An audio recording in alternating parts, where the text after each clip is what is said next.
ಇಷ್ಟು ದಿನಗಳ ಕಾಲ ರಸ್ತೆಯಲ್ಲಿ ಎತ್ತಿನ ಗಾಡಿ, ಬಸ್, ಕಾರುಗಳ ಓಡಾಟ ನೋಡುತ್ತಿದ್ದೆವು. ಈಗ ರಸ್ತೆಗಳಲ್ಲಿ ವಿಮಾನಗಳು ಇಳಿಯುವುದನ್ನು ಮತ್ತು ಅಲ್ಲಿಂದಲೇ ಹಾರಾಟ ನಡೆಸುವುದನ್ನು ನೋಡಲಿದ್ದೇವೆ. ಇದೊಂದು ಐತಿಹಾಸಿಕ ಕ್ಷಣ ಎಂದು ರಕ್ಷಣಾ ಸಚಿವ ರಾಜನಾಥ್ ಸಿಂಗ್ ಹೇಳಿದ್ದಾರೆ. ರಾಜಸ್ಥಾನದ ಬರ್ಮೇರ್ ಬಳಿ ರಾಷ್ಟ್ರೀಯ ಹೆದ್ದಾರಿ 925Aಯ ಸಟ್ಟಾ ಗಾಂಡ್ವಾ ಮಾರ್ಗದಲ್ಲಿ ತುರ್ತು ಭೂಸ್ಪರ್ಶ ಸೌಲಭ್ಯ ಉದ್ಘಾಟಿಸಿದ ಅವರು, ದೇಶ ಸ್ವಾತಂತ್ರ್ಯದ ಅಮೃತ ಮಹೋತ್ಸವ ವರ್ಷ ಹಾಗೂ 1971ರ ಯುದ್ಧದ ಗೆಲುವಿನ ಸುವರ್ಣ ವರ್ಷ ಆಚರಿಸುತ್ತಿರುವ ಸಂದರ್ಭದಲ್ಲಿ ನಡೆಯುತ್ತಿರುವ ಈ ಕಾರ್ಯಕ್ರಮ ಮಹತ್ವದ್ದಾಗಿದೆ. ಮಿಗಿಲಾಗಿ ಕಾರ್ಯಕ್ರಮ ನಡೆಯುತ್ತಿರುವ ಸ್ಥಳ 1971ರ ಯುದ್ಧಕ್ಕೆ ಸಾಕ್ಷಿಯಾಗಿತ್ತು ಎಂದರು. ಅಂತಾರಾಷ್ಟ್ರೀಯ ಗಡಿಗಳ ಬಳಿ ಇಂಥ ತುರ್ತು ವಿಮಾನ ಇಳಿದಾಣ ವ್ಯವಸ್ಥೆ ರೂಪಿಸಿರುವುದು ಭಾರತ ತನ್ನ ಏಕತೆ, ಅಖಂಡತೆ ಮತ್ತು ಸಾರ್ವಭೌಮತ್ವವನ್ನು ರಕ್ಷಿಸಿಕೊಳ್ಳಲು ಸದಾ ಸಿದ್ಧವಾಗಿದೆ. ಯಾವುದೇ ಸವಾಲನ್ನು ಎದುರಿಸಲು ಭಾರತ ಅಣಿಯಾಗಿದೆ ಎಂಬುದನ್ನು ಸಾಬೀತುಪಡಿಸಿದೆ ಎಂದು ತಿಳಿಸಿದರು.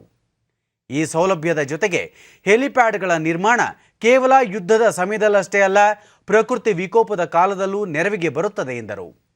ಕೋವಿಡ್ ಕಾಲದಲ್ಲೂ ಈ ಯೋಜನೆ ಕಾರ್ಯಗತಗೊಳಿಸಿದ ಹೆದ್ದಾರಿ ಸಚಿವಾಲಯ, ಭಾರತೀಯ ರಾಷ್ಟ್ರೀಯ ಹೆದ್ದಾರಿ ಪ್ರಾಧಿಕಾರಕ್ಕೆ ಧನ್ಯವಾದ अर्पिಸಿದರು. यह मंत्रालय कर रहा है और मुझे याद है कि हमारी सरकार ने 2016 में भी इस प्रकार की एक इंटर मिनिस्ट्रियल कमेटी बनाई थी और उसने कुछ स्थानों की रिकमेंडेशन की थी.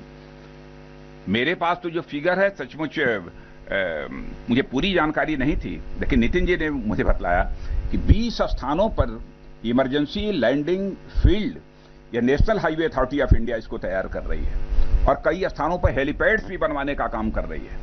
ये बहुत बड़ी बात है.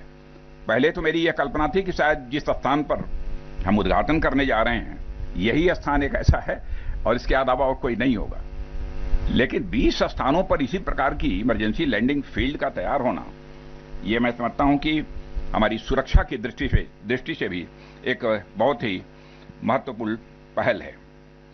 और मित्रों, आप जानते हैं चाहे रोड्स हों, हाईवेज हों, चाहे ब्रिजेस हों, चाहे टनल्स हों, हमारे देश की सोशियो इकोनॉमिक डेवलपमेंट में, सामाजिक आर्थिक विकास में कैसी उसकी महत्वपूर्ण भूमिका होती है, इससे आप सभी अच्छी तरह परिचित हैं.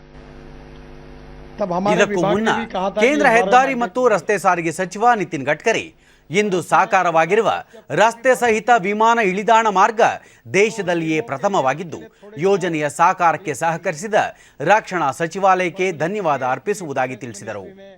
ಭಾರತ್ ಮಾಲಾ ಯೋಜನೆಯಡಿಯ ಈ ಮಾರ್ಗ ಸದೃಢವಾಗಿದೆ ಎಂದ ಅವರು, ಆಸ್ಟ್ರೇಲಿಯಾದಲ್ಲಿ ಭಾರತೀಯ ವಿಜ್ಞಾನಿಗಳು ಸ್ಟೀಲ್ ಸ್ಲ್ಯಾಗ್ ಅಂದರೆ ಉಕ್ಕಿನ ಕಿಟ್ ಬಳಸಿ ಏರ್ ಸ್ಟ್ರಿಪ್ ನಿರ್ಮಿಸಿದ್ದು, ಅದಕ್ಕೆ ಆಸ್ಟ್ರೇಲಿಯಾ ಸರ್ಕಾರ ಮಾನ್ಯತೆ ನೀಡಿದೆ.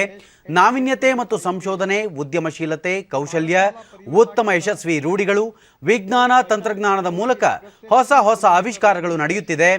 ಜ್ಞಾನ ಮತ್ತು ಸಂಪತ್ತಾಗಿ ಜ್ಞಾನದ ಪರಿವರ್ತನೆ ದೇಶದ ಭವಿಷ್ಯವಾಗಿದೆ ಎಂದು ಸಚಿವರು ಪ್ರತಿಪಾದಿಸಿದರು.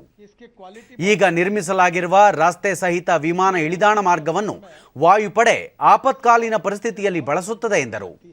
ದೇಶದ ವಿವಿಧ ರಾಜ್ಯಗಳಲ್ಲಿ ಇಂತಹ 20 ಇಳಿದಾಣಗಳನ್ನು ಅಭಿವೃದ್ಧಿಪಡಿಸಲು ಗುರುತಿಸಲಾಗಿದೆ ಎಂದು ಹೇಳಿದ ಅವರು, ಭಾರತ ಕೋವಿಡ್ ನಡುವೆಯೂ ನಿತ್ಯ 38 ಕಿಲೋಮೀಟರ್ ರಸ್ತೆ ನಿರ್ಮಾಣ ಮಾಡಿದ್ದು, ಇದು ವಿಶ್ವದಲ್ಲೇ ಅತಿ ಹೆಚ್ಚಾಗಿದೆ. ದೇಶ ಹಲವು ರಸ್ತೆ ಯೋಜನೆಗಳನ್ನು ಕಾಲಮಿತಿಯಲ್ಲಿ ಪೂರ್ಣಗೊಳಿಸಿದೆ ಎಂದು ತಿಳಿಸಿದರು.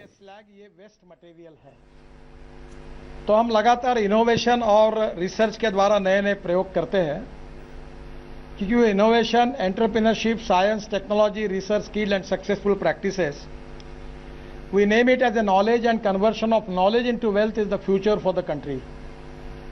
तो मुझे बहुत खुशी है कि आज ये काम हो रहा है. वैसे गागरिया से बकासर तक तथा सत्ता से गांधो तक 1135 करोड़ रुपए की लागत से ये 197 किलोमीटर 2 लेन प्योर शोल्डर का मार्ग और ये एयर स्ट्रिप तैयार की गई है और इस स्ट्रिप का उपयोग भारतीय वायुसेना को आपातकालीन लैंडिंग के लिए निश्चित रूप से होगा.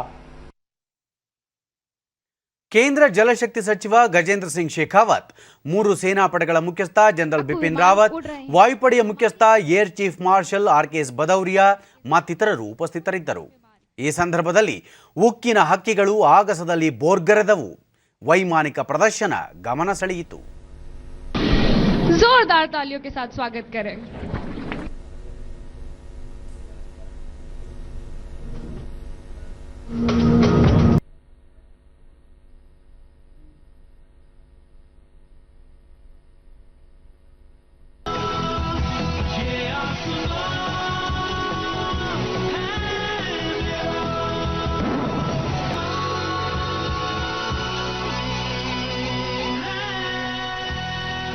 front of you. Please give a big round of applause.